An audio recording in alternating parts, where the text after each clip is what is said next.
I watched my dying wife's dream home get demolished, while the HOA president smiled and checked items off her clipboard like she was grocery shopping. The roar of diesel engines drowned out everything except my own heartbeat pounding in my ears. Sawdust mixed with morning lake mist, creating this sick, sweet smell that made my stomach turn.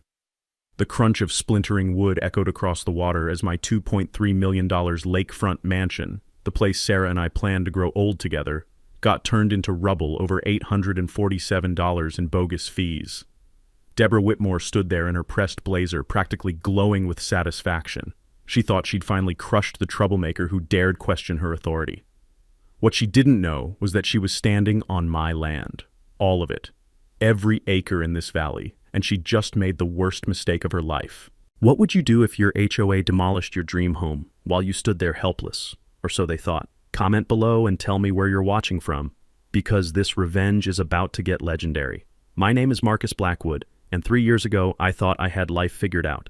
I just sold my software company for $40 million at age 48, and my wife Sarah and I were finally going to build our dream retirement home.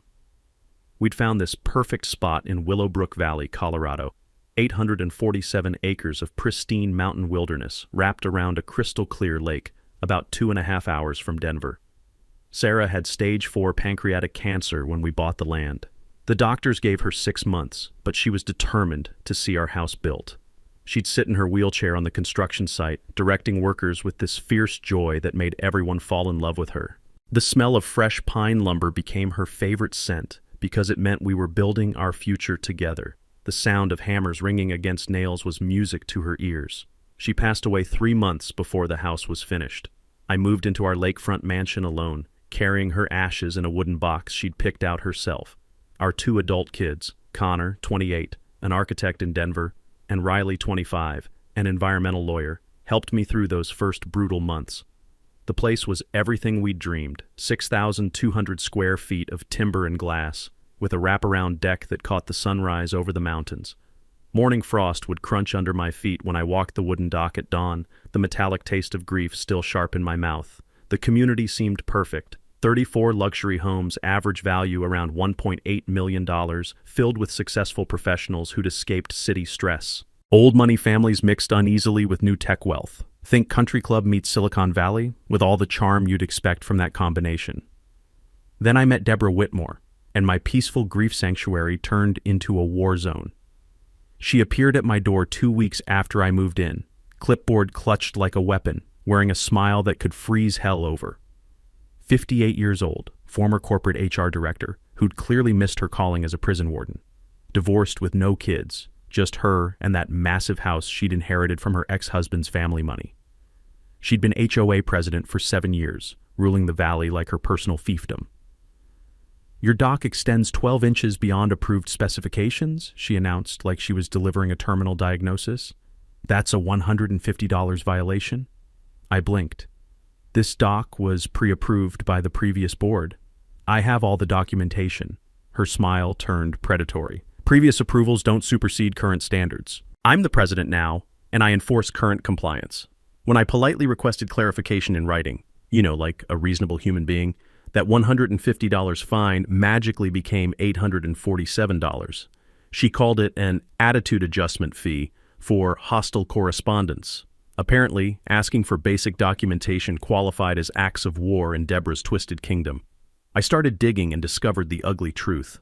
Tom Chen whispered how she'd terrorized his elderly parents into selling by claiming their medical oxygen equipment violated aesthetic guidelines. Maria Santos showed me photos of blatant violations on properties owned by Deborah's inner circle, violations that mysteriously never resulted in fines. Florence Pike, an 82-year-old widow, tearfully described how Deborah had forced her to remove her late husband's memorial garden for being non-conforming landscaping. The pattern was crystal clear. Deborah targeted newcomers and anyone who questioned her authority, while her cronies violated rules with complete impunity. She'd perfected the art of selective enforcement, driving out undesirable residents through financial warfare and psychological terrorism. What I didn't know yet was that several families had already been forced to sell at massive losses, fleeing Deborah's reign of terror. The Hendersons had lost nearly $300,000 selling under duress after she'd manufactured a series of escalating violations. I was about to become her next victim, or so she thought. 2 days after my polite request for documentation, I got a call that made my blood run cold. It was my bank. "Mr. Blackwood, we need to discuss a complication with your mortgage. There's been a lien placed on your property for unpaid HOA fees." I nearly dropped the phone. "That's impossible. I never received proper notice of any meeting." The metallic taste of panic filled my mouth as the banker explained the details. Deborah had called an emergency HOA meeting with exactly 48 hours notice, perfectly timed for when she knew I'd be visiting Riley in Denver. She'd pushed through a vote to place a lien on my property with only her inner circle present. Tom, Maria, and Florence had no idea it was even happening. But here's where Deborah really showed her true colors, the mini twist that revealed just how vindictive she could be. While I was dealing with the shock of the lien, she'd also published the monthly community newsletter featuring a full-page article titled "Maintaining Community Standards, a Shared Responsibility." The piece never mentioned names, but it might as well have included my photo. It described a homeowner who'd constructed unauthorized modifications and responded with inappropriate hostility to reasonable enforcement measures. Every detail pointed straight at me, down to describing someone who clearly doesn't understand the importance of community harmony. Subtle as a sledgehammer to the face, our Deborah. I'd learned a thing or two about legal warfare during my software company days, and I knew Riley's environmental law background had taught her about bureaucratic combat. My first call went to Patricia Gomez, the county's best real estate attorney. She cut straight to the chase. "Marcus, I've seen this before. Colorado requires 30-day written notice before any lien proceedings, plus proper meeting protocols. If they violated either requirement, and it sounds like they violated both, we can get this thing thrown out faster than last week's fish." That conversation reminded me of something I'd read years ago during a property dispute with a previous business partner. HOA liens aren't automatic. They have strict procedural requirements, and violations can void the entire process. It was like discovering your opponent had been playing poker with marked cards. Within 48 hours, I'd filed for a complete financial audit of HOA records and installed a state-of-the-art security system around my property. Call it paranoia, but those unmarked cars doing slow drive-bys at odd hours suggested Deborah's routine inspections were about to become a lot less routine. The sound of gravel crunching under expensive wheels became my early warning system. Tom Chen was the first neighbor to reach out privately. He slipped a note under my door that simply read, "She did this to the Hendersons too. Coffee tomorrow, 7 a.m., Lakeside Diner." Over bitter coffee that tasted like it had been brewing since the Clinton administration, Tom told me the real story. His elderly parents had lived peacefully in the valley for 15 years until his father needed an oxygen concentrator after a heart attack. Deborah declared the medical equipment an aesthetic violation because it was visible from the street through a window. "The fine started at $50 a day," Tom said, his hands shaking as he stirred sugar into his cup. By month 3, they owed more than their Social Security income. They had to sell for $200,000 under market value just to escape. Maria Santos joined our quiet resistance next, showing me photos that made my jaw drop. Deborah's best friend had an obviously unlicensed room addition. The HOA treasurer's fence exceeded height limits by 3 feet. The secretary's landscaping completely blocked a fire hydrant, a legitimate safety violation if there ever was one. None of them had received so much as a warning letter. But the story that really lit my fuse came from Florence Pike. That sweet 82-year-old widow came to my door in tears, explaining how Deborah had forced her to remove her late husband's memorial rose garden. "I planted those roses on our 50th anniversary," Florence whispered, dabbing her eyes with a tissue.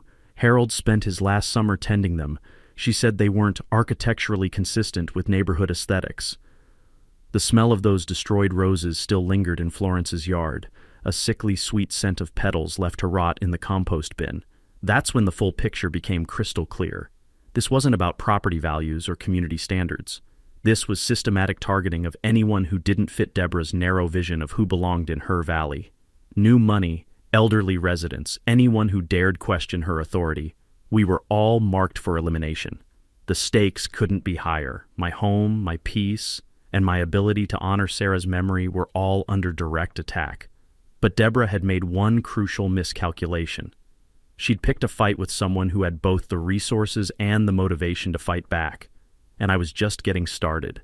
3 weeks into my legal challenge, Deborah decided to escalate from petty harassment to full-scale psychological warfare.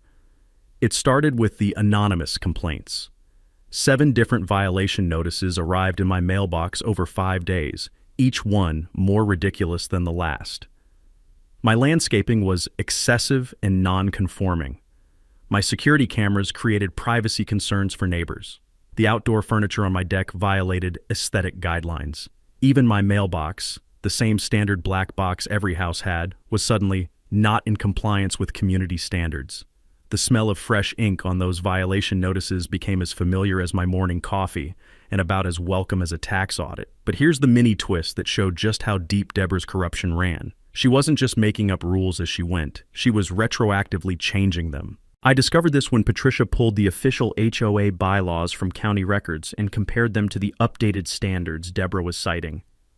The sound of Patricia's pen-scratching notes filled her office as she cross-referenced documents. "Marcus, what she's doing isn't just unethical, it's textbook fraud. She's been quietly amending community rules without board votes, proper notice, or legal authority." Turns out our HOA president had basically appointed herself dictator and started rewriting laws to target specific people. I remembered reading about similar cases during my business days. Officials who thought they could change rules without following procedures always ended up in handcuffs eventually. My counterpunch came courtesy of Riley, whose environmental law background had taught her about bureaucratic investigation techniques. She'd spent her weekend digging through Colorado state databases and discovered something that made my blood boil. Deborah's ex-husband had been a county commissioner for 12 years. "Dad, she's still using his old connections," Riley explained over a crackling phone connection. "I found 3 county inspectors who worked directly under him. Want to bet they're still doing favors for the ex-wife?" That explained the surprise county safety inspection scheduled for the following Tuesday. Inspector Randy Fletcher showed up looking like he'd rather be getting a root canal, carrying a clipboard thicker than a Stephen King novel.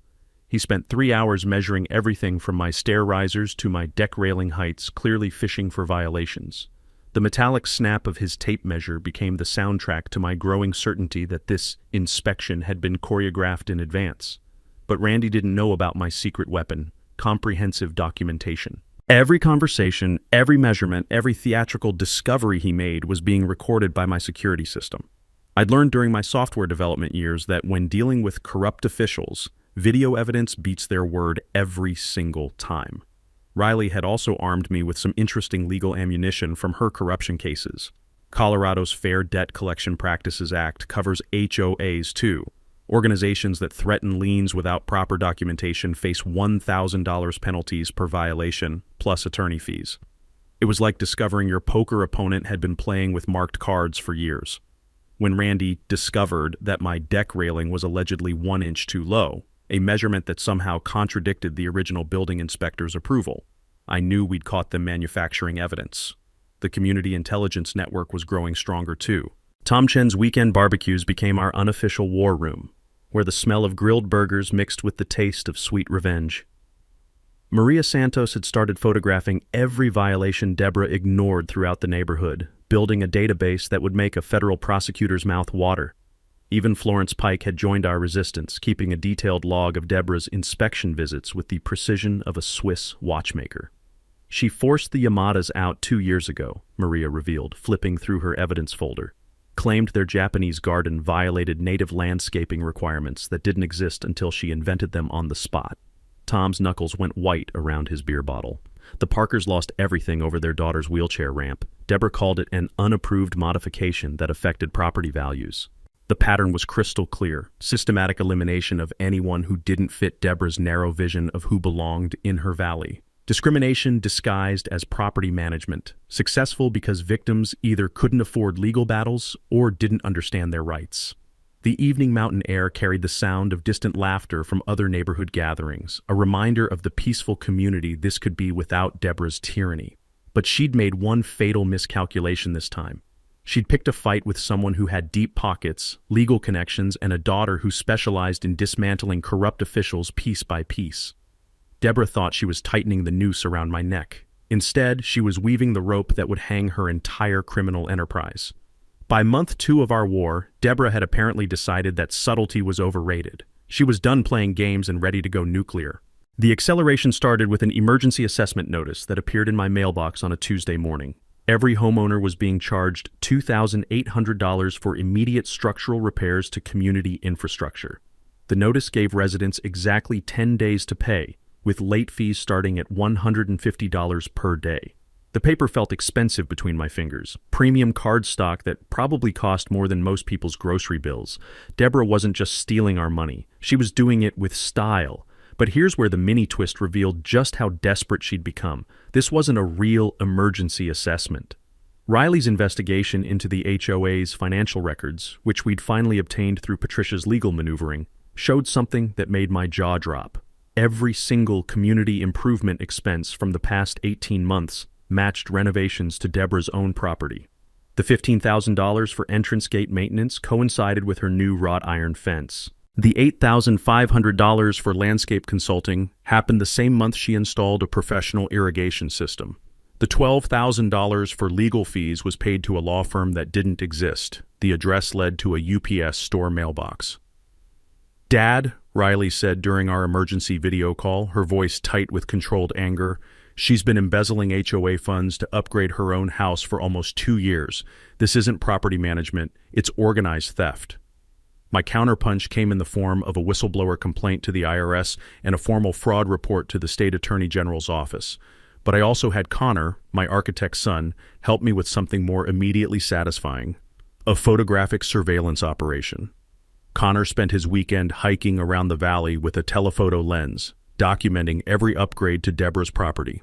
Her new kitchen, visible through massive windows she'd apparently forgotten, provided zero privacy, featured granite countertops that matched the community kitchen renovation expense from 6 months ago. The custom deck overlooking the lake matched both the materials and timeline of another mysterious HOA expenditure. The sound of Connor's camera shutter clicking became the rhythm of our revenge symphony. I'd learned something valuable during a previous business dispute involving municipal contracts. When dealing with embezzlement, the IRS doesn't just investigate, they audit with the enthusiasm of bloodhounds following a fresh scent. Filing that whistleblower report was like releasing a pack of very well-educated wolves. Meanwhile, Deborah was spreading rumors about my mental health with the dedication of a gossip columnist. She'd started telling neighbors that grief over Sarah's death had made me unstable and potentially dangerous. According to her whisper campaign, my legal challenges were really just the desperate actions of someone who couldn't accept authority. The bitter taste of coffee during my morning calls with Patricia became associated with updates on Deborah's character assassination attempts. But our growing alliance of fed-up neighbors was becoming impossible to ignore. Tom, Maria, and Florence had recruited 8 other families who'd been pressured into silence by Deborah's previous campaigns. Each family brought documentation of selective enforcement, manufactured violations, and financial abuse. Mrs. Chen showed us photos of the oxygen equipment violation that had forced Tom's parents to sell. The Santoses had recorded phone calls where Deborah admitted to making examples of troublemakers. Even quiet Mr. Peterson from the end of the lake had security footage of Deborah trespassing on his property to photograph violations that existed only in her imagination. She threatened to have our dogs removed by animal control, Maria revealed during one of our evening strategy sessions. Said our golden retrievers were aggressive breeds that violated insurance requirements. Golden retrievers, Marcus. The most dangerous thing they've ever done is drool on someone's shoes. The smell of Maria's homemade enchiladas filled her kitchen as we spread evidence across her dining room table like generals planning a military campaign. Every photo, every recording, every financial document painted the same picture: systematic abuse of power for personal gain. Florence had been keeping the most detailed records of all. Her daily log read like a case study in corruption, documenting how Deborah's inspections always seemed to target the same families while completely ignoring obvious violations by her allies. "She's been doing this for 7 years, Florence said, adjusting her reading glasses as she reviewed her notes. 7 years of destroying families and stealing money, all while pretending to protect property values. The community dynamics had completely shifted. What started as isolated families suffering in silence had become a coordinated resistance movement. Deborah's reign of terror was finally facing organized opposition, and she was running scared. That's when she made her biggest mistake yet, filing a petition to have me forcibly removed from the community for disruptive behavior and mental instability. She actually tried to argue that my legal challenges proved I was unfit for community living. The evening air carried the sound of laughter from our impromptu victory celebration. Deborah had just handed us a defamation lawsuit on a silver platter, complete with documented lies and character assassination attempts. She thought she was delivering the knockout punch. Instead, she'd given us the evidence we needed to destroy her completely. Everything changed on a foggy Thursday morning in October when I drove to the county recorder's office to research HOA formation documents for Patricia's case. I was looking for procedural violations in how Deborah had been amending bylaws. What I found instead made me pull over to the side of the road and stare at the documents in complete shock. The musty smell of old paper and bureaucratic coffee filled the cramped records office as I scrolled through property deeds dating back to 2019. I was cross-referencing the original developer agreements when a familiar name jumped off the page: Blackwood Holdings, LLC. My breath caught in my throat. Blackwood Holdings was the shell corporation my software company had used for real estate investments during Sarah's illness. In the chaos of her final months and my grief afterward, I'd completely forgotten about several automated purchases my financial advisor had made. But there it was in black and white. Blackwood Holdings LLC had purchased the entire 847-acre Willowbrook Valley in March 2019 for $12.8 million. The metallic taste of adrenaline flooded my mouth as I read the fine print. The original developer, Willowbrook Estates Inc., had only bought development rights, not fee-simple ownership of the underlying land.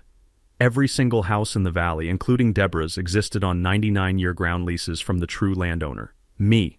I owned every blade of grass Deborah was standing on, every tree she'd ordered cut down, every inch of lakefront she thought she controlled. The woman who'd been terrorizing me with fake violations and illegal liens was technically my tenant. The sound of my heart pounding echoed in my ears as the full implications hit me. As ground lessor, I had ultimate authority over all property use in the valley. The HOA existed only by my permission. Every lien, every assessment, every rule change was subject to my approval as the superior property owner. I remembered Sarah encouraging that land investment during one of her lucid moments between chemo treatments. "It's not just about the money," she'd whispered, holding my hand in her hospital bed. "Someday we might be able to protect a place like this for families who really need it." She'd been right, as usual. Even in her final weeks, she'd been thinking about legacy and protecting others. The clerk behind the counter looked concerned as I sat there staring at documents with what must have been a very strange expression.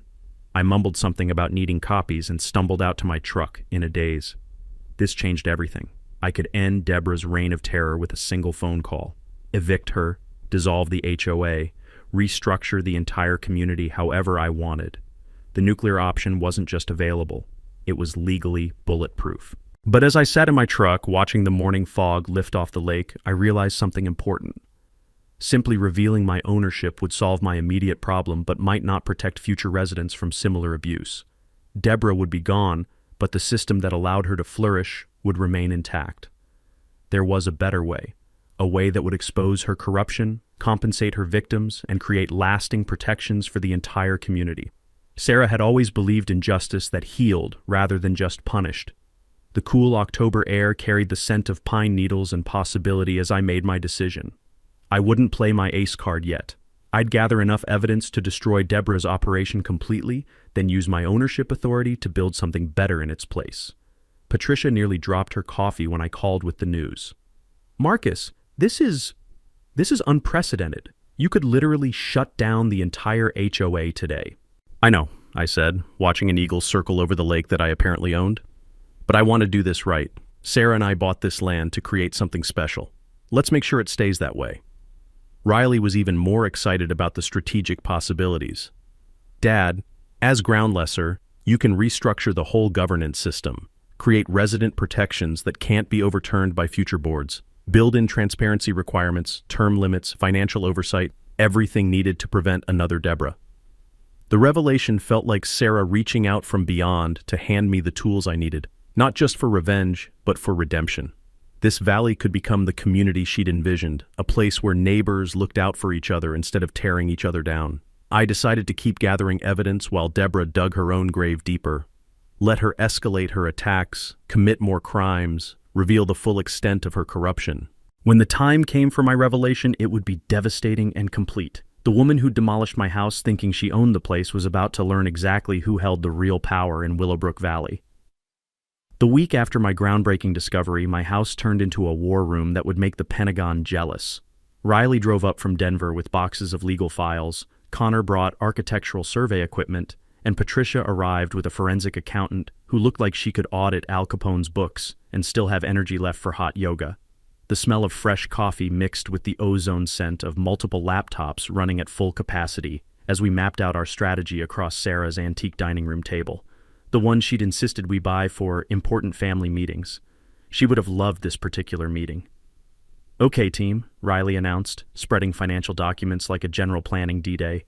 "We're building multiple cases simultaneously. Criminal fraud, civil RICO violations, environmental crimes, and constitutional civil rights violations. By the time we're done, Deborah's going to need more lawyers than a tech startup facing congressional hearings." Our forensic accountant, Janet Morrison, had already uncovered a goldmine of evidence. The HOA books read like a masterclass in creative accounting, if your goal was federal prison time. The scratch of Janet's pen across yellow legal pads became the soundtrack to Deborah's downfall as she traced $127,000 in suspicious community improvements. She wasn't even subtle about it, Janet laughed, the texture of smooth paper rustling between her fingers. "Look at this.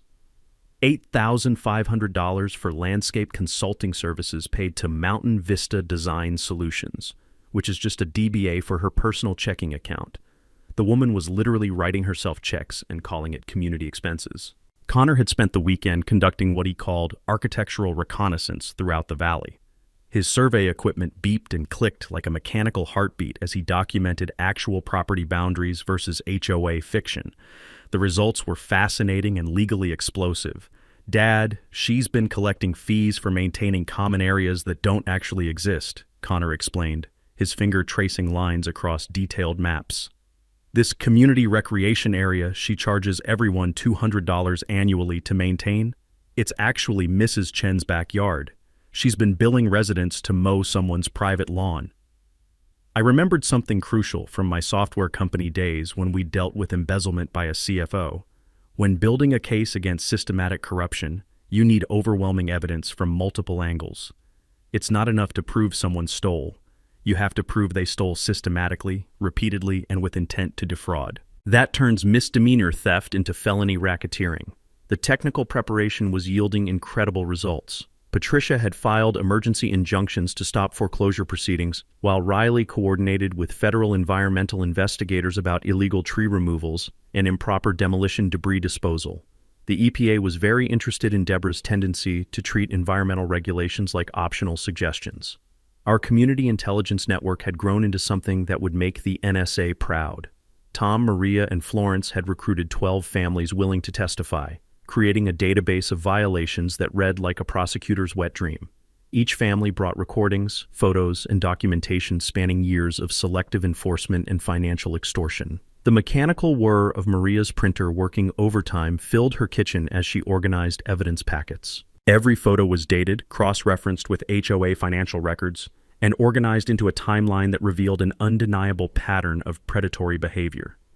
"Look at this progression," she said, arranging photos chronologically across her granite counter. Every family who questioned her authority got hit with escalating violations until they either submitted completely or sold at a loss. It's like watching a shark circle wounded prey. Florence had become our unofficial historian, her detailed logs revealing the sophisticated nature of Deborah's operation. The soft rustle of notebook pages turned our strategy sessions into master classes in systematic abuse documentation. "She targets newcomers first," Florence explained, reviewing 3 years of meticulous handwritten notes. "Gets them scared and isolated before they can build community connections. Then she moves on to elderly residents who can't afford prolonged legal battles. But we weren't just planning destruction. We were designing resurrection. Using my authority as ground lessor, we mapped out a new governance structure with built-in safeguards against future abuse. Mandatory financial transparency, term limits for board members, resident voting rights on all major decisions, and an independent ombudsman system for dispute resolution. When this is over, I told the team during one of our late-night strategy sessions, the taste of determination sharp on my tongue, no one will ever be able to terrorize this community again. We're not just stopping Deborah. We're Sarah-proofing this place against future tyrants. Connor raised his coffee mug with a grin. To building something Mom would be proud of. The cool mountain air through my open windows carried the scent of approaching autumn and possibility as our plans solidified. Criminal evidence, civil violations, environmental charges, and constitutional claims all lined up like dominoes. When we pushed the first one, Deborah's entire corrupt empire would collapse in spectacular fashion. Media contacts were scheduled. Law enforcement was briefed and standing by. Federal investigators were preparing simultaneous raids. Everything was ready. We just needed Deborah to make her final, fatal mistake. Deborah's desperation reached new heights when she discovered I was building a case against her. Someone, probably Randy Fletcher, the county inspector who'd suddenly developed a conscience, had tipped her off that federal investigators were asking questions about environmental violations and financial irregularities. Her response was swift, vicious, and completely predictable. Total warfare. It started with sabotage. On a Tuesday morning, I discovered that my security cameras had been accidentally damaged during routine utility maintenance. The electrical crew claimed they'd been hired by the HOA to upgrade community infrastructure, but their work truck had no company logos and the workers spoke in hushed tones like they were planning a bank heist. The acrid smell of damaged electrical wiring filled my garage as I surveyed the destruction. Every camera cable had been cleanly cut, and my main recording unit had suffered what the crew called unfortunate water damage from a mysteriously burst pipe. But here's where Deborah showed just how panicked she'd become. The mini twist that revealed her complete loss of rational thinking. She'd actually filed a restraining order against me. The legal papers arrived via certified mail, claiming I was stalking and harassing her through aggressive surveillance and intimidation tactics. According to her sworn statement, my security cameras constituted criminal voyeurism, my legal challenges were vexatious litigation, and my very presence in the community created a climate of fear and hostility. She was basically arguing that defending myself against her corruption was a form of domestic terrorism. The metallic taste of outrage filled my mouth as I read her accusations. This woman had demolished my house, stolen community funds, and terrorized dozens of families, and now she was claiming to be the victim. My counterpunch came in multiple forms, all coordinated through Riley's network of legal contacts. While Deborah was busy playing victim, we were quietly implementing what Riley called defensive documentation protocols. Connor had already installed backup security systems that Deborah didn't know about. Hidden cameras with wireless transmission capabilities that couldn't be sabotaged by fake utility crews. Every one of her sabotage attempts was being recorded in real time and uploaded to secure cloud servers.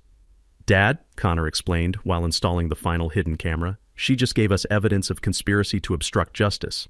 Federal investigators love it when targets try to destroy evidence." I'd also learned something valuable from a previous business dispute involving corporate espionage. When someone tries to silence you through legal intimidation, it usually means they're hiding something big enough to destroy them. Deborah's restraining order wasn't just harassment. It was a confession of guilt wrapped in legal paperwork. Riley had filed counter-motions documenting Deborah's pattern of abuse and requesting sanctions for frivolous litigation. But more importantly, she'd coordinated with federal environmental investigators to launch a simultaneous investigation into the demolished house debris contaminating the lake. "The EPA doesn't mess around with environmental crimes," Riley explained during our emergency strategy call. "Once they open an investigation, local corruption becomes a federal matter with serious prison time attached." Meanwhile, Deborah's desperation was escalating to criminal levels. My truck tires got slashed in the grocery store parking lot, 4 perfectly clean cuts that spoke of professional vandalism rather than random mischief. Anonymous complaints were filed with the state licensing board about Riley's law practice, claiming she was operating outside her jurisdiction and pursuing frivolous environmental claims. The sound of my phone buzzing with threatening voicemails became a daily reminder of how cornered Deborah had become. But she saved her most vicious attack for last, a social media campaign questioning my mental health. Fake Facebook accounts started posting about a grieving widower who'd lost touch with reality and was taking out his emotional problems on innocent neighbors. The posts included out-of-context photos of me taken during my security camera installations, making normal maintenance work look like paranoid surveillance activities.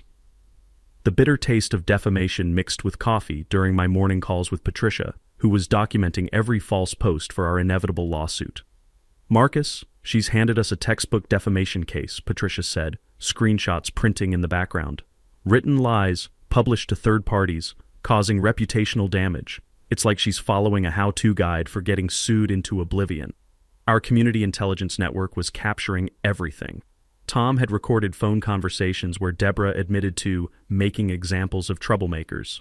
Maria's hidden cameras had caught the fake utility crew cutting my security cables. Even Florence had audio of Deborah coordinating the social media attacks with her inner circle. The smell of fresh evidence folders filled Patricia's office as we prepared our nuclear response. Every act of sabotage, every false statement, every attempt at intimidation was meticulously documented and cross-referenced with federal law. Connor's hidden cameras had captured Deborah's crew vandalizing my property while she watched from her car, clipboard in hand like she was conducting a symphony of destruction. The footage was so clear you could read her license plate and see her checking items off her list. But the most damning evidence came from audio recordings of Deborah's increasingly frantic phone calls, captured by surveillance equipment she didn't know existed. Her voice had taken on a desperate, almost manic quality as she coordinated attacks and tried to silence witnesses. "We need to speed this up," her voice crackled through the speakers during one of our evidence review sessions. "If the feds start digging into the books, we're all going to prison." The evening mountain air carried the scent of victory as we realized Deborah had just confessed to federal crimes on tape. Her desperation had transformed her from a clever predator into a panicked amateur, making mistakes that would destroy her entire operation. She thought she was cornering me with intimidation and sabotage. Instead, she was providing the final pieces of evidence we needed to demolish her completely. By the morning of our planned confrontation at the annual HOA meeting, Deborah had apparently decided that if she was going down, she'd take me with her in the most spectacular way possible. Her final gambit was breathtaking in its audacity and stupidity, an emergency demolition of my house based on a fabricated structural safety report. I woke up at 6 a.m. to the thunderous roar of diesel engines and the metallic screech of hydraulic equipment. Through my bedroom window, I watched a convoy of demolition trucks rolling down my driveway like an invading army. The smell of exhaust fumes mixed with morning lake mist created this surreal, apocalyptic atmosphere. Deborah stood 50 feet away in her perfectly pressed blazer, clipboard clutched against her chest, wearing the expression of someone who'd just won the lottery. Next to her stood Randy Fletcher, the corrupt county inspector, holding official-looking papers that apparently declared my house an immediate structural hazard requiring emergency demolition. The sound of my heart pounding competed with the rumble of heavy machinery as I threw on clothes and ran outside. "Stop!" I shouted at the demolition crew foreman. "This is my property. You can't just—" "Sorry, sir," the foreman called back, his voice barely audible over the engine noise. "We have a county demolition order signed by the building inspector. Says the structure is unsafe and poses immediate danger to the community." That's when I noticed the sheriff's deputies positioned around my property, clearly there to prevent me from interfering with Deborah's grand finale. The mini-twist that showed just how far she'd fallen into criminal behavior. She'd convinced local law enforcement that I was mentally unstable and potentially violent. "Mr. Blackwood," Deputy Martinez approached with his hand resting casually on his service weapon, "we need you to step back and let the professionals handle this safety situation." The metallic taste of helplessness flooded my mouth as I watched the demolition crew position their equipment around the house Sarah and I had planned together. Deborah had timed this perfectly. The morning of the HOA meeting, when everyone would be watching, designed to demonstrate her absolute power and my complete defeat. But what Deborah didn't know was that we'd been prepared for exactly this scenario. Connor was already live streaming the entire demolition from multiple hidden camera angles, uploading everything to social media platforms and news outlets. Riley had federal marshals en route with environmental protection orders. Patricia had news crews scheduled to arrive during peak destruction for maximum media impact. The sound of splintering wood echoed across the lake as the first hydraulic arm punched through my living room wall, the room where Sarah had spent her final months planning our future together. I forced myself to watch, knowing that every moment of this destruction was being recorded as evidence of Deborah's criminal conspiracy. Tom, Maria, and Florence had organized covert witness protection, positioning themselves throughout the community with cameras and recording equipment. What looked like random neighbors out for morning walks were actually our intelligence network documenting everything for federal prosecutors. The bitter smell of sawdust mixed with drywall dust created a choking cloud that drifted across the lake as my house disintegrated beam by beam. Deborah's smile grew wider with each crash of falling timber, her clipboard becoming a conductor's baton orchestrating my apparent destruction. But the beautiful irony was that she was actually conducting her own funeral march. Connor's hidden cameras captured every moment of her obvious enjoyment, creating evidence of malicious intent that would destroy any claim of legitimate safety concerns. The audio pickup was so clear you could hear her humming softly as she watched my dreams turn into rubble. The community was gathering now, some residents drawn by the noise, others arriving as part of our coordinated witness protection plan. I could see horror on their faces as they realized Deborah had escalated from financial abuse to outright property destruction. "My God," I heard Mrs. Peterson whisper to her husband, "if she can do this to Marcus, she can do it to any of us." The sound of approaching sirens carried across the morning air, not more local deputies, but federal vehicles responding to Riley's environmental emergency calls. The EPA doesn't take kindly to improper demolition debris disposal, especially when it contaminated protected waterways. Florence was live streaming the destruction on Facebook, her elderly voice shaking with outrage as she narrated Deborah's crimes for thousands of viewers. "This is what happens in America when corrupt officials think they're above the law," Florence announced to her growing audience. Maria had positioned herself to capture Deborah's reactions, documenting every smile, every checked item on that clipboard, every moment of obvious satisfaction. The footage would become Exhibit A in our malicious prosecution lawsuit, the rumble of falling walls mixed with the distant sound of helicopter rotors as news crews began arriving right on schedule. Patricia had timed the media coordination perfectly: peak destruction, maximum visual impact, federal investigators arriving simultaneously. But the most beautiful moment came when I spotted Riley's car cresting the hill, followed by a convoy of federal vehicles with EPA logos blazoned across their sides. Deborah's victory celebration was about to become her arrest warrant. The morning sun broke through the clouds just as the last wall of my house collapsed, sending a shower of golden sawdust across the lake surface. Deborah raised her clipboard in triumph, completely oblivious to the federal agents approaching from behind. She thought she'd destroyed Marcus Blackwood. Instead, she just provided the final evidence needed to destroy herself completely. And in about 30 minutes, she was going to learn exactly who owned every grain of sand she was standing on. The taste of sweet revenge mixed with mountain air as I prepared to attend the most satisfying HOA meeting in history. The community center had never seen anything like this. By 7 p.m., every seat was filled with residents, plus local media crews, county officials, and what looked like half of Denver's legal community. The smell of nervous sweat mixed with fresh coffee created an atmosphere so thick with tension you could cut it with a butter knife. Deborah stood at the podium like a queen addressing her subjects, clipboard in hand, wearing a smile that could have powered the entire valley. Behind her sat her inner circle of enablers, all wearing matching expressions of smug satisfaction. "Ladies and gentlemen," she began, her voice dripping with false authority, "today we successfully addressed a serious safety hazard that threatened our entire community. The emergency demolition of the Blackwood property eliminates a structural danger that could have compromised neighborhood values and resident safety."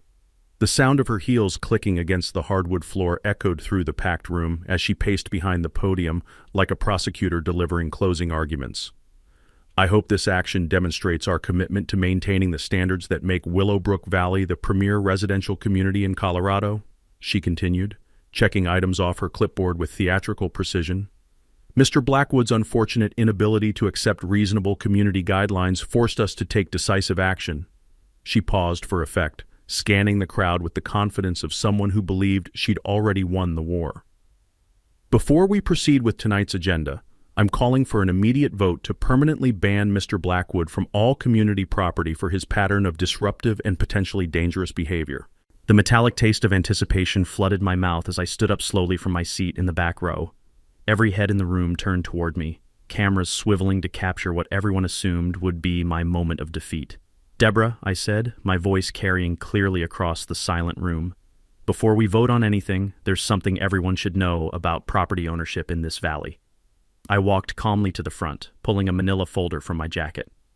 "You see, I've been doing some research into our community's legal structure, and I discovered something fascinating." The sound of rustling papers filled the air as I opened the folder and removed county recorder documents. Connor had prepared a PowerPoint presentation that now appeared on the main screen, showing official property records in clear, undeniable detail. It turns out that every single house in Willowbrook Valley, including yours, Deborah, exists on my property under 99-year ground lease agreements. The room erupted in shocked murmurs as the reality hit the crowd. Camera flashes began popping like strobe lights as reporters realized they'd stumbled onto the story of the decade. "That's right," I continued, my voice growing stronger with each word. "Through my corporation, Blackwood Holdings LLC, I own every acre of land you're all standing on. The HOA operates only with my permission as ground lessor." Deborah's face had gone from smug satisfaction to pale shock in about 3 seconds. Her clipboard trembled in her hands as she stared at the documentation on the screen. "You demolished my house this morning, Deborah, thinking you'd finally destroyed the troublemaker who dared question your authority. But you destroyed a building on land you don't own, violated multiple federal environmental laws, and committed felonies in front of 47 witnesses and live-stream cameras." Riley stepped forward from the crowd, her environmental lawyer credentials giving weight to her next words. "The EPA has already opened criminal investigations into illegal demolition debris disposal, contamination of protected waterways, and violation of the Clean Water Act." Patricia emerged from the audience with a thick folder of legal documents. "The State Attorney General's office has filed charges for embezzlement, fraud, conspiracy, and racketeering based on evidence of systematic financial abuse spanning 7 years. The sound of heavy boots on wooden floors announced the arrival of federal marshals through the main entrance. Deputy U.S. Marshal Jennifer Torres stepped forward with arrest warrants in hand. "Deborah Whitmore," Marshal Torres announced, her voice cutting through the chaos, "you're under arrest for conspiracy to commit fraud, embezzlement of federal funds, environmental crimes, and violation of civil rights under color of law." The metallic click of handcuffs echoed through the suddenly silent room as Deborah's reign of terror came to its spectacular end. Her clipboard clattered to the floor, violation notices scattering like leaves in the wind. But I wasn't finished. "As ground lessor and true owner of this valley," I announced to the stunned crowd, "I'm immediately dissolving the current HOA board and implementing new governance structures designed to protect residents from exactly this kind of abuse." The taste of justice mixed with mountain air streaming through open windows as I outlined the changes: mandatory financial transparency, term limits for all board positions, resident voting rights on major decisions, and an independent ombudsman system for dispute resolution. "No one will ever again be terrorized in their own home by petty tyrants who think rules don't apply to them," I declared, watching as county investigators began seizing HOA financial records as evidence. Camera crews captured every moment as federal agents led Deborah away in handcuffs, her perfect blazer wrinkled and her authority reduced to nothing. The woman who'd spent 7 years destroying families had been destroyed herself in less than 7 minutes. Florence Pike stood up from her seat, tears streaming down her face. "Thank you, Marcus. Thank you for giving us our community back." The applause started slowly, then built into a thunderous ovation that shook the rafters. Outside, I could hear the sound of news helicopters circling overhead, broadcasting Deborah's downfall to the entire state. The most satisfying HOA meeting in history had just come to its perfect conclusion. 6 months later, Willowbrook Valley had transformed into the community Sarah and I had always dreamed it could be. Deborah Whitmore was serving a 3-year federal sentence in minimum security prison, with an additional $200,000 restitution order that would follow her for the rest of her life. Her brother's contracting company had filed for bankruptcy after losing all their licenses, and Randy Fletcher was working as a night shift security guard after being stripped of his inspector credentials. The criminal case had made national news, becoming a cautionary tale about HOA abuse that legal scholars were already citing in academic papers. Patricia told me she'd received calls from attorneys in 12 states dealing with similar corruption cases. But the real victory wasn't Deborah's downfall. It was what we'd built in its place. The new Willowbrook Valley Community Trust operated with transparency that would make Switzerland jealous. Every financial decision required resident approval. Board members served 2-year terms with mandatory rotation, and our independent ombudsman system had already resolved 8 disputes without a single lawsuit. Property values had increased 15% once word spread about our resident-friendly governance structure. Turns out people were willing to pay premium prices for communities where neighbors actually looked out for each other instead of trying to destroy each other. The smell of fresh lumber filled the morning air as Connor supervised construction of my new house, an eco-friendly design that incorporated solar panels, geothermal heating, and a rainwater collection system that would have made Sarah proud. We'd built it on the exact same spot where Deborah had demolished the original, as a monument to the fact that justice sometimes comes with a nice view. But the changes went far beyond just governance and construction. Tom Chen's elderly parents had moved back to the valley after we restructured their previous sale to recover the $200,000 they'd lost to Deborah's extortion. Maria Santos now served as our community ombudsman, using her experience with selective enforcement to protect future residents. Florence Pike had replanted her husband's memorial rose garden, with the new HOA paying for professional landscaping as an apology for years of abuse. The environmental restoration had exceeded even Riley's expectations. The lake cleanup, funded entirely by recovered embezzlement money, had removed all contamination from the illegal demolition debris. EPA monitoring showed water quality had returned to pristine levels, and we'd actually received a state environmental stewardship award. Riley's environmental law practice had gained national recognition from the case, and she'd established a pro bono clinic specializing in HOA abuse victims. "Dad," she told me during one of our weekly calls, "we're getting referrals from communities across the country.